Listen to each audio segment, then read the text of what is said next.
Hello friends, ऋतूज आणि Priya's foodie life चॅनलवरती तुमचे खूप खूप स्वागत आहे. तर आज आपण कटवड्याची रेसिपी बघणार आहेत. ब्रेकफास्टसाठी एकदम उत्तम असा पर्याय आहे. एकदा तुम्ही नक्की ट्राय करा आणि ब्रेकफास्टला काही सुचत नसलं की ही रेसिपी तुम्ही ट्राय करा आणि तुमची रेसिपी कशी झाली मला कमेंटमध्ये नक्की कळवा. तर मी ते म्हणजे एक खोबऱ्याची बारीक काप करून घेतलेले आणि ते व्यवस्थित आपल्याला असे भाजून घ्यायचे आहेत तव्यावरती. त्यानंतर मी तिथे 8-9 लसणाच्या पाकळ्या पण ॲड केल्या आहेत आणि त्यांना पण व्यवस्थित असं भाजून घेतलं आहे. आणि थोडीशी धणी त्याच्यात भाजून ते सगळं भाजलं गेल्यानंतर मी एका मिक्सर जारमध्ये काढून घेतली आहे. त्यानंतर मी एक मोठा चिरलेला कांदा इथे भाजून घेतला आहे. त्यालाही सोनेरी रंग येईपर्यंत व्यवस्थित असं भाजून घ्यायचं आहे. तुम्ही खोबरं आणि कांदा हा तुम्ही जाळीवरती ठेवून गॅसवरती फ्लेमवरती डायरेक्टली भाजून तसाही तुम्ही मिक्सरला वाटू शकता, पण हे पण ऑप्शन बेस्ट आहे. त्यासाठी आता मी इथे ते वाटण बारीक करून घेतलं आहे मिक्सरला.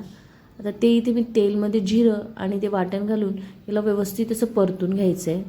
याचा मधला जो थोडाफार जो कच्चा स्मेल असेल तो निघेपर्यंत याला व्यवस्थित असं परतून आता मी यामध्ये मसाले ॲड करून घेणार आहे.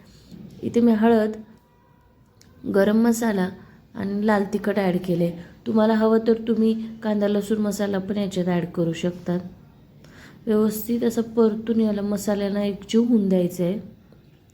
त्यानंतर मी इथे मटकी बॉईल करून घेतलेली ती याच्यात ॲड केली. तुम्ही वाटाणेही याच्यामध्ये बॉईल करून ॲड करू शकतात तुमच्या आवडीनुसार.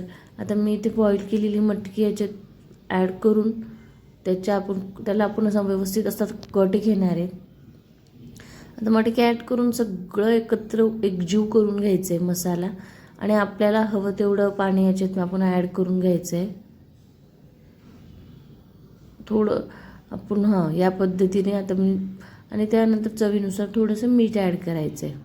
आता याला कट येऊस तर म्हणजे तरी येऊस तर आता आपण याला उकळी येऊन द्यायची आहे. त्यानंतर मी इथे 5-6 बटाटे घेतले आहेत. यांना बॉईल करून यांना व्यवस्थित अशी मॅश करून घ्यायची. त्यानंतर मी एका मिक्सर जारमध्ये 4-5 लसणाच्या पाकळ्या, 1-2 मिरची घ्यायची आहे, तुम्हाला कितपत तिखट हवं आहे तितकं, आणि कढीपत्ता, तुम्हाला हवं तर तुम्ही कोथिंबीर पण ॲड करू शकतात. इकडे मी तेलमध्ये जिरं ॲड करून घेतलं आहे आणि आता जे आपण मिक्सरला वाटून घेतलेलं ते व्यवस्थित इथं हे करून घ्यायचं आहे, परतून घ्यायचं आहे तेलात.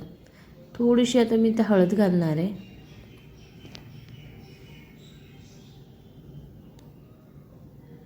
आणि याला एकदम व्यवस्थित असं परतून द्यायचं आहे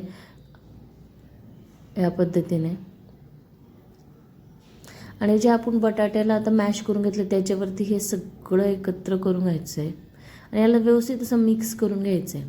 आता मी ते थोडंसं मीठ ॲड करून घेणार आहे, तुम्ही तुमच्या चवीनुसार घेऊ शकता. त्याला व्यवस्थित असं मिक्स करून घ्यायचं आहे. हे बघा, भाजी आता इकडे उकळी आली आणि इथला व्यवस्थित अशी तर्री आली आपल्याला. अजून थोडा वेळेला आपण होऊन देऊ. आता मी इथे याचे व्यवस्थित असे गोल गोल वडे करून घेणार आहे आणि इकडे साईडला आपल्याला त्या वड्या काढण्यासाठी आपण आता इथे मी एक बेसन पीठ घेतलं आहे थोडं, त्याच्यात थोडीशी हळद आणि मीठ ॲड करून याला आपण जसं भज्यांसाठी किंवा वडे बनवण्यासाठी ज्या पद्धतीने आपण जास्त पातळही नाही असं पीठ आपण मस्त भिजून घेणार आहे. थोडं थोडं पाणी घालून याची मस्त थिक अशी कन्सिस्टन्सीमध्ये आपण याला हे भिजून घ्यायचं आहे. त्यानंतर आता आपण वडे काढून घेणार आहेत.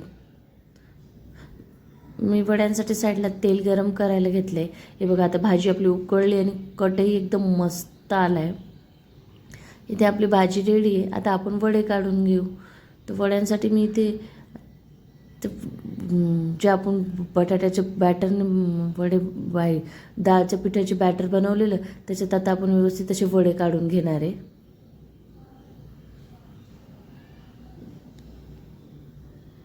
इथे आपण आता गॅस थोडं कमी करून व्यवस्थित असे मध्येपर्यंत हे कच्चे नको राहायला म्हणून व्यवस्थित असं शिजवून घ्यायचं आहे यांना, जोपर्यंत वडा असा मस्त गोल्डन होत नाही तोपर्यंत.